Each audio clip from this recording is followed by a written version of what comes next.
I want to touch on a few stories and lessons that I've learned throughout my life so far, in hopes that it will help you in the future if you are to be in a leadership position.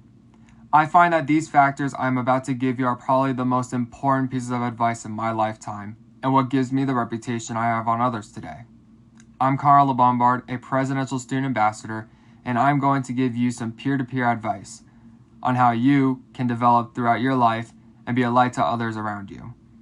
Of course, in order to be a light in the world, you have to have happiness within you. It is understandable that we live in a world of judgment. I remember like it was yesterday when people would pick on me in middle school because I was a Christian. They would claim I was gay because I loved a guy named Jesus Christ. I would be picked on in the classroom where there was no teacher and just get thrown at with insults and blasphemy. What I'm trying to get at is humans are going to be humans. The behaviors humans surround themselves with influence their own behaviors. The question you have to ask yourself is, what is right and what is wrong? Of course, people are going to have their own views on this question, for not everyone's the same.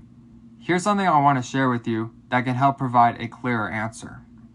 At the church I grew up in, I had a lifelong friend introduce me to the fruits of the Spirit. The fruits of the Spirit consist of love, joy, peace, patience, kindness, goodness, faithfulness, gentleness, and self-control. If you uphold these values on a constant basis, especially in public, people are going to notice and are wanting to be around you more. I follow these values because in the past, I've been called very hurtful names. People have taken advantage of me and tried to make me look bad. I observed situations where people mocked certain cultures and groups that I consider myself to be with to the extent that violence broke out. Not saying I took part in it, but I understood the inner anger I felt whenever slurs were said. We have a lot of negativity in this world. There's always been negativity. The question is, what are you going to do about it? Are you going to follow the crowd and be one of the toxic personnel and have yourself diverged in routines of being judgmental? Are you going to be an influence of consistently criticizing others to gain popularity? Are you going to go against your moral values your parents probably set for you to try to fit in with the cool people? Bad influence and behaviors only destroy society.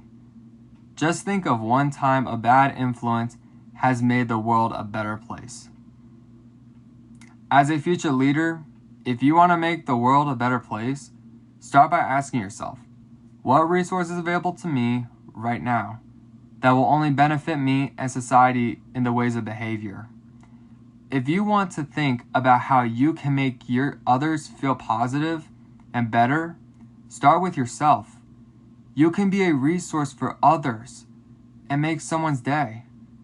From my standpoint and my belief, I want to be a leader from the heart.